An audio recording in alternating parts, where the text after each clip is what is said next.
Vous êtes-vous déjà demandé ce qui se cache réellement derrière les portraits d'apparat des XVIIe et XVIIIe siècles? Rappelez-vous ces images.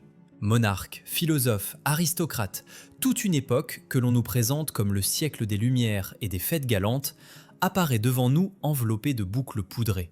Mais il y a une étrangeté flagrante que nous avons l'habitude d'ignorer. Sur ces toiles, il n'y a pratiquement aucune personne vivante avec ses cheveux naturels. On nous a servi une image déformée de la réalité toute notre vie. Les historiens, comme s'ils lisaient un script, nous répètent la même chose. Soi-disant, ce n'était qu'une mode, un caprice de riches. Ils essaient de nous convaincre que les gens se rasaient la tête pour se protéger des poux et de la saleté. Mais activez votre esprit critique dès maintenant. Croyez-vous vraiment qu'une aristocratie possédant les ressources pour construire des palais d'une complexité incroyable et créer des chefs-d'œuvre artistiques n'ait rien trouvé de mieux que de porter sur la tête un amas étouffant et lourd de cheveux d'autrui ou de poils d'animaux? La version officielle craque de toutes parts dès que nous commençons à analyser les faits, au lieu de croire aveuglément les manuels scolaires. Démontons ce conte de fées sur les parasites. On nous dit que les poux dévoraient les gens. Alors, ils se débarrassaient de leurs propres cheveux pour mettre des perruques. Mais du point de vue de la biologie et de la logique élémentaire, c'est absurde. Une perruque faite de crins de cheval ou de cheveux humains, imprégnée de graisse et de poudre, est l'incubateur idéal pour n'importe quelle vermine. Elle est chaude, humide et extrêmement difficile à nettoyer. Si le but était vraiment l'hygiène, les gens se seraient simplement promenés avec des cheveux courts ou le crâne rasé, en les frottant avec des solutions alcoolisées ou du vinaigre, disponibles dans n'importe quel foyer. Mais non, ils s'empilaient des kilos de matière organique morte sur la tête. Pourquoi? Il ne peut y avoir qu'une seule réponse. Ils devaient simuler la présence de cheveux à tout prix. L'absence de cheveux n'était pas perçue comme une norme hygiénique, mais comme un stigmate, le signe d'une maladie terrible. Ce n'est pas une mode, c'est un camouflage total. Nous ne sommes pas face à un caprice de l'élite, mais face à une épidémie de chauves. Demandez-vous pourquoi cet étrange fétichisme a saisi tout le monde civilisé simultanément. De Londres à Saint-Pétersbourg, de Paris aux colonies américaines, des milliers, des dizaines de milliers de personnes ont soudainement perdu leur couverture naturelle. Les documents, mémoires et rapports médicaux de l'époque, que les historiens contournent soigneusement, ne décrivent pas un rasage volontaire, mais une chute de cheveux. Une alopécie totale. Les aristocrates, l'élite dirigeante, ceux qui devaient être l'étalon de la santé, se sont transformés en créatures chauves et malades. Sous cet éclairage, la perruque cesse d'être un accessoire pour devenir une prothèse. C'était une tentative désespérée de cacher une difformité physique qui a soudainement frappé toute une génération. Souvenez-vous des réformes de Pierre le Grand. On nous dit qu'il coupait la barbe des boyards pour inculquer la culture européenne. Et si tout était exactement l'inverse? Et si le tsar, ou celui qui a pris sa place, connaissait la terrible vérité? Les barbes cessaient simplement de pousser. Une énorme couche de la population a commencé à subir des changements irréversibles dans son organisme. L'impôt sur la barbe était une manipulation géniale, un moyen de légaliser l'imberbe. Si les poils ne poussent pas sur ton visage, tu paies une amende, ou tu te reconnais comme européen. Ainsi, un défaut physique causé par une influence extérieure a été transformé en signe d'élite. Ceux qui conservaient la capacité de faire pousser des cheveux étaient déclarés barbares arriérés, et ceux qui les perdaient, aristocrates progressistes.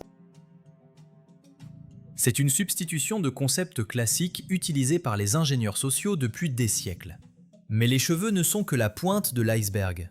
Si la perte de pilosité était si massive et soudaine, cela signifie qu'il y avait une cause physique globale. Et si nous regardons attentivement les visages de cette époque, cachés sous des couches de maquillage, et analysons les méthodes avec lesquelles on tentait de soigner ces gens, un tableau s'ouvre devant nous qui glace le sang. Nous approchons de faits indiquant que la mode n'était qu'un paravent pour quelque chose de bien plus sinistre. Si les cheveux n'étaient que la première perte que l'élite tentait de dissimuler sous des perruques, alors une étude plus approfondie de l'apparence des gens de cette époque révèle l'ampleur d'une véritable tragédie biologique. Regardez les visages qui nous fixent depuis les portraits d'apparat, non pas comme des œuvres d'art, mais comme des preuves médicales. Une quantité énorme de céruse, blanc de plomb, de poudre de plomb, de cinabre et d'arsenic, hommes et femmes s'appliquaient littéralement des kilos de plâtre toxique sur eux-mêmes. L'histoire officielle nous assure que c'était le canon de beauté, que la pâleur mortelle était considérée comme un signe de haute naissance.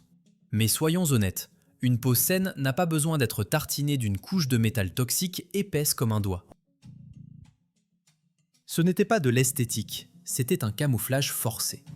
Que cachait-il si soigneusement sous une couche de plomb, sachant même que ce cosmétique empoisonnait lentement leur organisme? La réponse réside dans des symptômes impossibles à ignorer. Ulcères, abcès ne guérissant pas, taches pigmentaires d'origine étrange et traces ressemblant étonnamment à des brûlures par radiation. La peau des aristocrates du XVIIIe siècle était atteinte de quelque chose qu'il était catégoriquement interdit de montrer à la société. La peur de démontrer l'état réel de leur visage était plus forte que la peur d'une mort lente par empoisonnement aux métaux lourds. Nous sommes face au fait d'une atteinte massive d'une espèce biologique, où la mode ne servait que d'écran à une pathologie globale. Un autre fragment de ce puzzle effrayant est l'état des dents. La plupart des dirigeants et nobles de l'époque n'avaient pratiquement plus aucune dent vers l'âge de 30 ou 40 ans. On nous cite souvent l'exemple du premier président des États-Unis, George Washington, dont la bouche était remplie de prothèses complexes. Les historiens expliquent cela par une consommation excessive de sucre, mais le sucre était un plaisir coûteux à l'époque, et même s'il était disponible, il n'est pas capable de provoquer une nécrose totale des mâchoires chez toute une classe sociale simultanément. Des gencives pourrissantes et un tissu osseux qui se dissout sont des signes classiques d'empoisonnement aux métaux lourds ou d'exposition aux radiations qui ont tendance à s'accumuler dans les os, provoquant ce qu'on appelle la nécrose du radium. C'est pourquoi les éventails, avec lesquels dames et messieurs s'éventaient si coquettement, étaient utilisés non seulement pour flirter, mais aussi pour chasser l'haleine fétide de décomposition émanant de la bouche de leur interlocuteur. Faites également attention à l'étrange évolution des vêtements. Haut col montant, jabot volumineux et foulard couvrant la personne jusqu'au menton. La glande thyroïde est le premier organe à réagir à un fond radiatif agressif ou à une pollution toxique. Une épidémie de maladies de la gorge, l'apparition de goitres et de cicatrices d'opérations forcées ont obligé les tailleurs à créer des styles cachant complètement le cou. Les gants, que l'on ne retirait même pas à l'intérieur, cachaient des ongles déformés et des ulcères sur les mains. L'aristocratie pourrissait littéralement sur pied, et sa garde-robe était conçue pour masquer ce processus de décomposition. Ici, nous arrivons à une réévaluation de la médecine de l'époque, que l'on considère généralement comme barbare. Si vous ouvrez les vieilles pharmacopées, l'horreur vous saisira. Le principal médicament était le mercure, et la procédure principale était la saignée. On nous dit que les médecins étaient des ignorants, mais c'est un mensonge. Les mêmes esprits qui concevaient des systèmes de navigation complexes et calculaient les orbites des planètes comprenaient parfaitement la toxicité du mercure. L'utilisation de ce métal lourd était une tentative désespérée de chimiothérapie. Dans certains protocoles, bien que cruels, le mercure pouvait être utilisé comme un moyen de déplacer d'autres isotopes ou toxines plus dangereux hors de l'organisme. Ils buvaient du mercure et respiraient ces vapeurs non par bêtise, mais pour tenter d'arrêter la destruction rapide de leur corps. Il en va de même pour la saignée. Les historiens rient du fait que les médecins vidaient des litres de sang pour n'importe quelle raison, mais dans des conditions d'empoisonnement critiques de l'environnement, cela ressemble à la seule solution logique. Si le système lymphatique est surchargé de produits de décomposition et que le sang est saturé de toxines, alors son évacuation mécanique est une dialyse primitive mais efficace. Ils vidaient le liquide contaminé dans l'espoir que l'organisme produise un sang neuf et propre. Ce n'était pas une pratique superstitieuse, mais la logique brutale de la survie dans une catastrophe biologique. Les corps de l'élite s'effondraient sous leurs yeux, et toutes leurs actions visaient à prolonger la vie à tout prix. Mais ici surgit la question la plus terrible. Chute de cheveux, lésions cutanées, destruction des os, défaillance des organes, tout cela sont des symptômes. Symptômes de quoi ? Pourquoi ces maladies ont-elles saisi tout le monde simultanément sur différents continents ? La probabilité qu'une mode aussi spécifique pour des maladies surgisse par hasard est nulle. Nous sommes très proches de comprendre que l'habitat a changé globalement.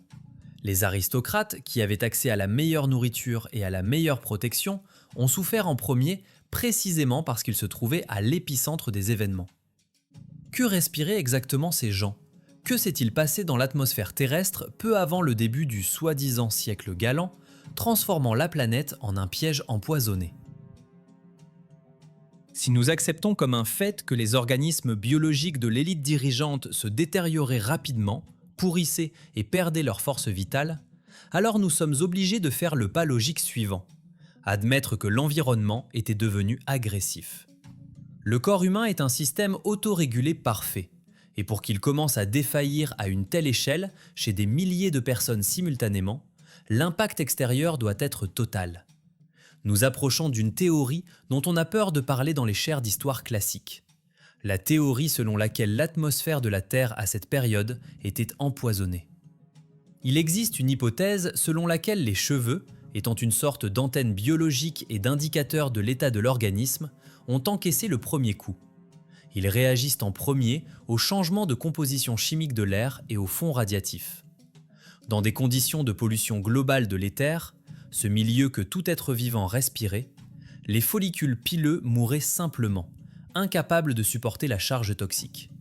C'était une défaillance massive du système endocrinien qui tentait de sauver les organes vitaux en rejetant le lest sous forme de couverture capillaire. C'est à ce moment précis que nous nous heurtons à une autre contradiction flagrante que les historiens préfèrent ne pas remarquer, mettant tout sur le compte des caprices des architectes. Il s'agit d'une inadéquation architecturale qui hurle que l'habitat a changé instantanément et catastrophiquement. Regardez les palais de Saint-Pétersbourg, de Paris ou de Vienne.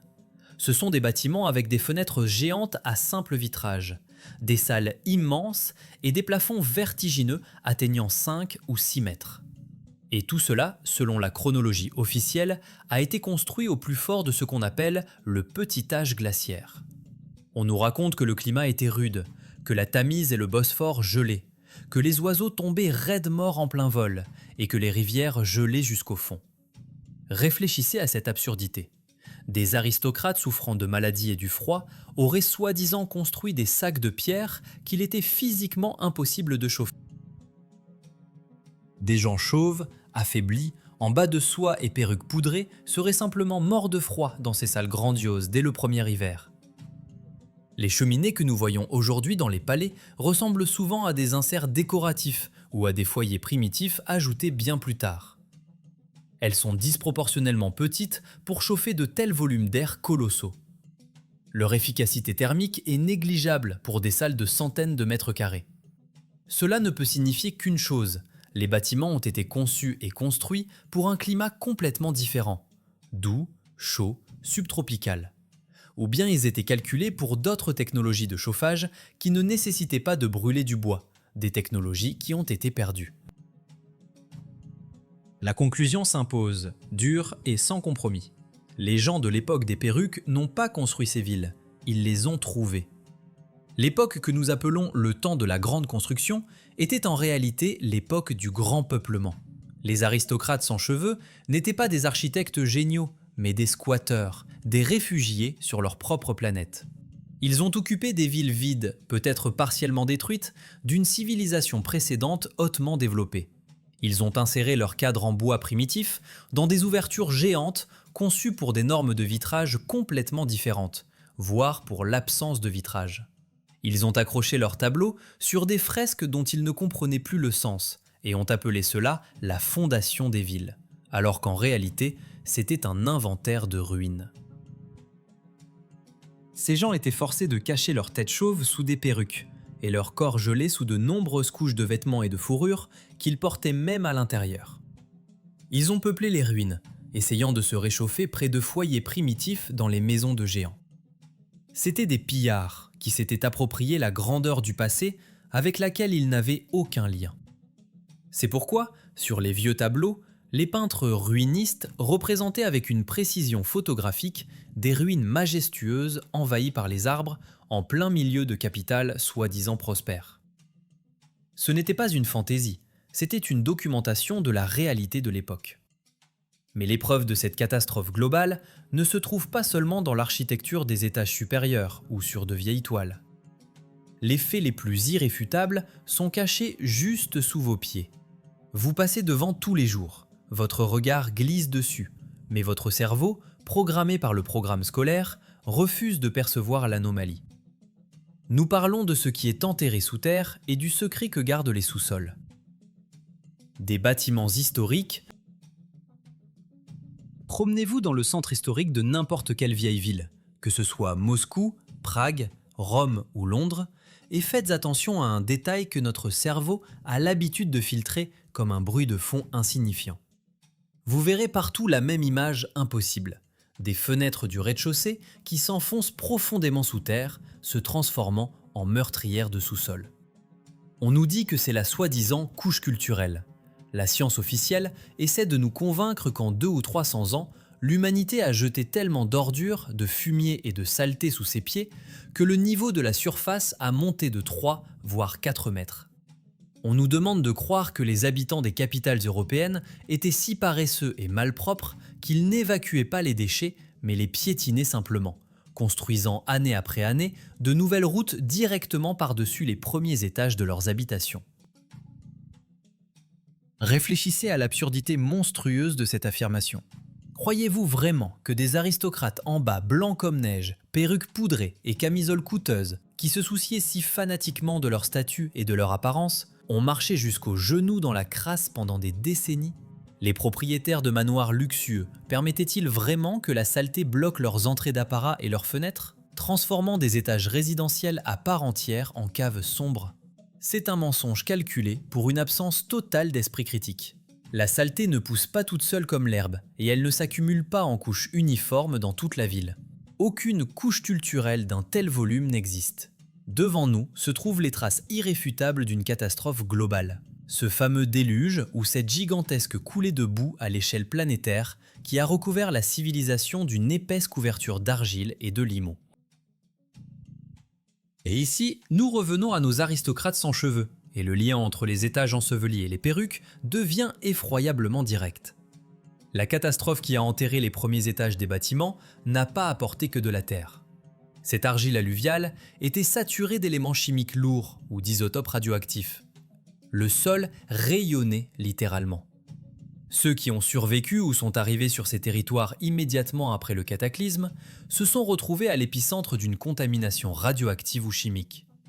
Les émanations de cette argile humide et toxique, couvrant des mètres d'espace urbain, ont frappé le plus vulnérable, le système endocrinien et la génétique. Les gens vivaient littéralement sur la décharge radioactive de l'histoire. C'est pourquoi la noblesse essayait de s'installer le plus haut possible. Rappelez-vous la disposition classique des vieux bâtiments. Le rez-de-chaussée était toujours laissé aux domestiques, à la cuisine ou aux besoins ménagers, tandis que les propriétaires occupaient le soi-disant bel étage, le 2e ou 3e niveau. Ce n'était pas un caprice, mais une question de survie. Plus on était près du sol, plus on était près de cette couche culturelle, plus l'impact destructeur était fort. Mais même cela ne les a pas sauvés. L'atmosphère était empoisonnée partout, et l'épidémie de calvitie a touché tout le monde, devenant le marqueur de la dégénérescence de toute une classe. Comparons maintenant l'état physique de ces gens avec les réalisations technologiques qu'on leur attribue. L'histoire officielle prétend que cette génération, qui se soignait au mercure, souffrait de perte de cheveux et de dents, et n'avait pas de système d'égout élémentaire, aurait soi-disant construit des quais en granit grandioses et des forteresses en étoiles sur toute la planète. Avez-vous vu la géométrie de ces forts? Ce sont des figures mathématiques idéales, calibrées au centimètre près, revêtues de pierres pesant des tonnes, avec une maçonnerie polygonale où l'on ne peut même pas glisser une lame de couteau entre les blocs. On nous raconte que des soldats ont fait cela avec des pelles et des brouettes. C'est une absurdité technologique. Le volume des travaux de terrassement et de pierre lors de la construction d'une seule de ces étoiles dépasse les capacités physiques de n'importe quelle armée de l'époque, même si elle avait travaillé jour et nuit sans manger ni dormir. Et il y a des milliers de ces étoiles, de l'Europe au Japon, de l'Amérique à l'Australie. Qui les a construites? Des gens chauves et malades mourant à 40 ans d'empoisonnement au plomb et à l'arsenic? Non, ils ne les ont pas construites. Ils les ont déterrés. L'époque que nous appelons l'apogée de l'architecture était en réalité l'époque de la grande excavation. Ils ont simplement dégagé ce qui restait des géants du passé, ont crépi des briques antiques et ont fait passer cela pour leur création. Mais si les villes étaient ensevelies et que la population précédente, possédant de hautes technologies, a péri ou muté en ces mêmes aristocrates malades, alors surgit la question la plus terrible et la plus inconfortable. Qui a donc peuplé ces ruines excavées? D'où viennent les millions de personnes qui ont rempli les villes au XIXe siècle, si le taux de natalité de l'élite malade aurait dû tomber à zéro et que la paysannerie ne pouvait pas fournir une telle augmentation explosive dans des conditions post-apocalyptiques? Regardons la vérité en face et tournons-nous vers les statistiques sèches et sans émotion, qui détruisent l'image officielle du monde plus vite que n'importe quelle dynamite. Si vous ouvrez les graphiques démographiques du XIXe siècle, vous serez confronté à un phénomène qui échappe à toute explication biologique traditionnelle. La courbe de croissance de la population ne monte pas simplement doucement, elle décolle verticalement, démontrant une croissance exponentielle.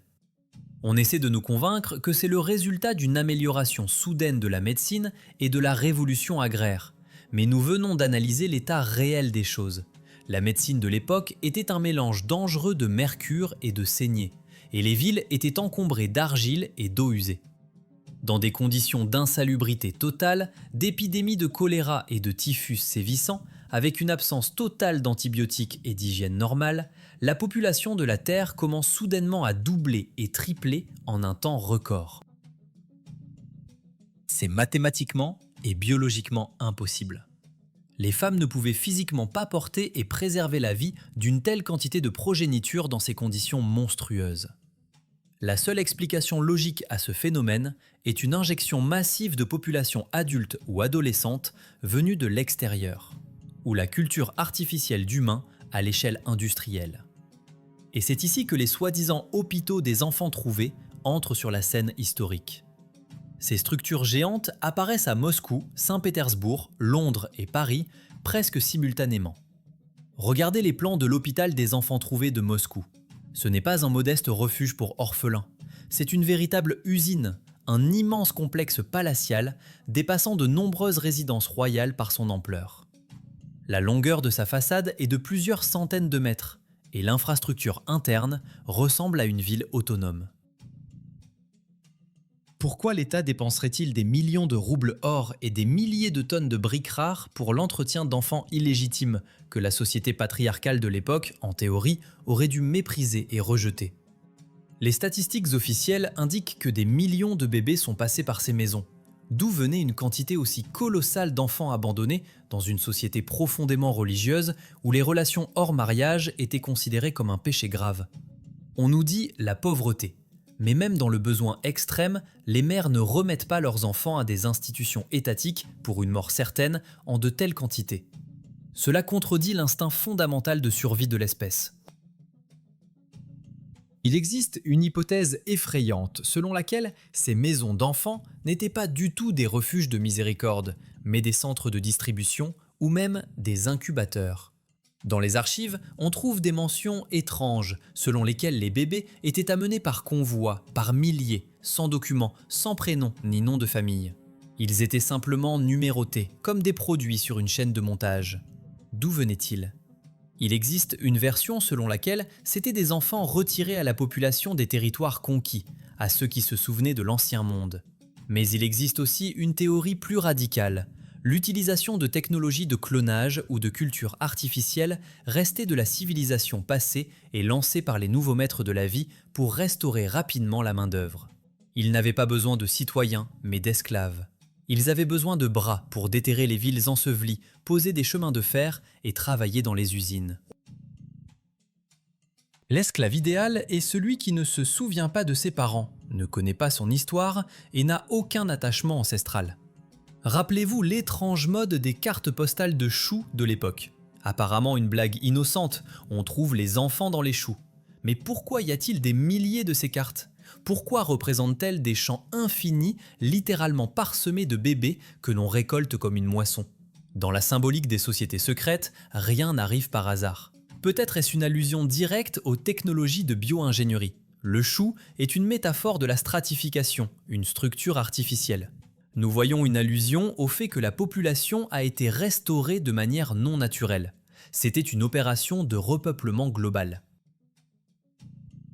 Cela explique aussi l'apparition d'un grand nombre de nouvelles familles nobles surgies de nulle part. De nombreux noms de familles ont simplement été inventés et distribués aux diplômés les plus fidèles de ces incubateurs, qui sont devenus des surveillants de la masse restante. Une nouvelle hiérarchie sociale était créée. Les maisons d'enfants sont devenues la forge d'une nouvelle humanité, obéissante, standardisée et sans racines. C'était une génération d'Ivans ne se souvenant pas de leur parenté. Ils étaient élevés dans des conditions de caserne, recevaient des compétences minimales et apprenaient une langue primitive.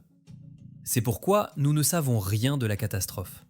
La chaîne de transmission orale de l'information a été brisée par la force. Entre nous et nos vrais ancêtres se dresse un mur formé par cette génération d'incubateurs, dont la mémoire commençait avec un lit dans un orphelinat et le sifflet d'un surveillant. Ils étaient une page blanche.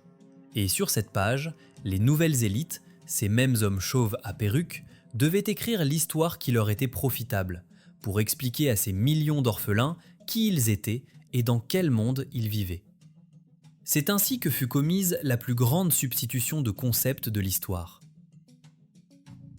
La rupture générationnelle, créée artificiellement à l'aide du système des maisons d'enfants, est devenue la fondation idéale pour l'écriture d'une nouvelle histoire. Des millions d'enfants d'incubateurs, privés de mémoire ancestrale et de liens avec leurs aïeux, représentaient une page blanche sur laquelle l'élite survivante pouvait inscrire n'importe quel postulat. C'est à ce moment précis que fut commis le plus grand sabotage, non seulement dans les chroniques, mais aussi dans la science fondamentale.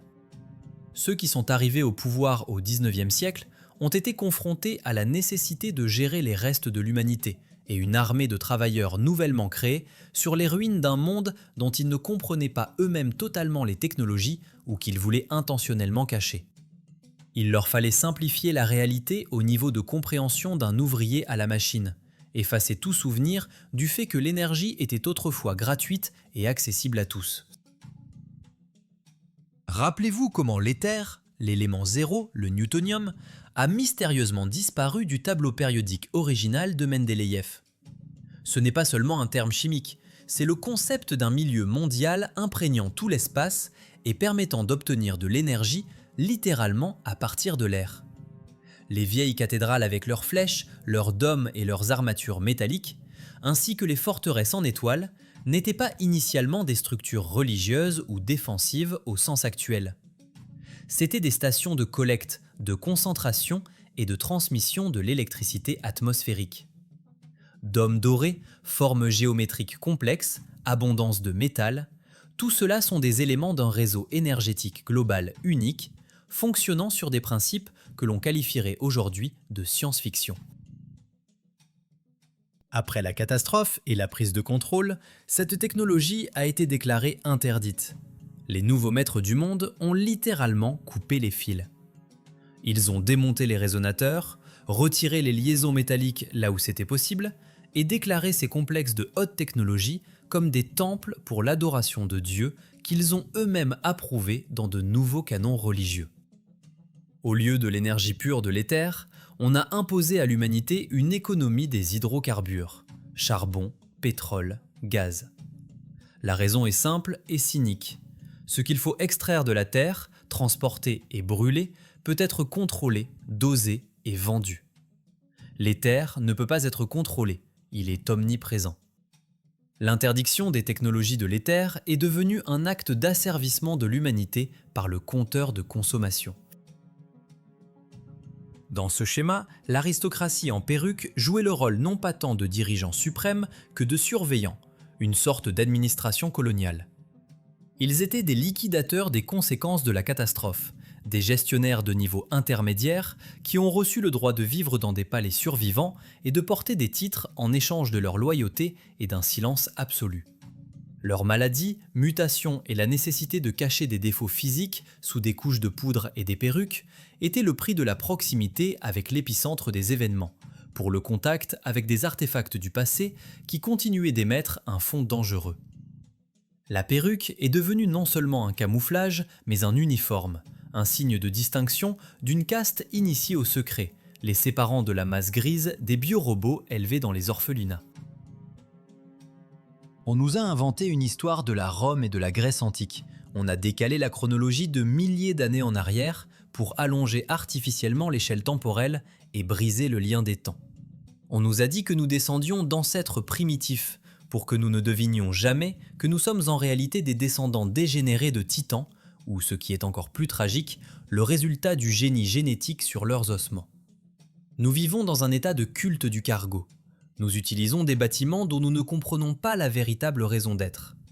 Nous admirons les colonnes, les portiques et les arches, les considérant comme des éléments de décor, alors qu'initialement, c'étaient des nœuds fonctionnels d'une physique perdue. Nous marchons dans des rues sous lesquelles gisent de véritables premiers étages, et nous pensons que c'est ainsi que cela doit être. Cependant, tout système construit sur le mensonge finit tôt ou tard par faillir. L'effet de l'hypnose de masse commence à s'affaiblir. La mémoire génétique, qu'il est impossible d'effacer définitivement, se réveille. Les gens commencent à remarquer les incohérences, à poser des questions inconfortables et à voir ce qui était auparavant caché par le voile de l'habitude. Pourquoi les technologies de traitement de la pierre ont-elles dégénéré d'une maçonnerie polygonale idéale à une brique tordue? Pourquoi les vieilles cartes représentent-elles des villes là où il y a aujourd'hui des déserts? Toute notre histoire officielle est un paravent vétuste tendu sur une carcasse pourrie. La grande réinitialisation a déjà eu lieu et nous sommes à la fin d'un autre cycle. L'épidémie des sans-cheveux n'était qu'un marqueur du début d'une nouvelle ère, l'ère de l'homme artificiel, coupé de la nature et du cosmos. Mais maintenant que vous savez où regarder, vous ne pourrez plus ignorer la vérité. Sortez simplement dans la rue de votre ville, regardez les quais en granit qu'il est impossible de tailler au burin, plongez votre regard dans les yeux morts des gens sur les vieux portraits, et demandez-vous, est-ce vraiment le monde décrit dans les manuels scolaires, ou est-ce un décor cachant la vérité sur le plus grand crime contre l'humanité? La mascarade continue, mais maintenant vous voyez les ficelles qui tiennent les marionnettes. Êtes-vous prêt à regarder encore plus profondément et à découvrir ce qui a été détruit exactement pour construire ce monde d'illusions?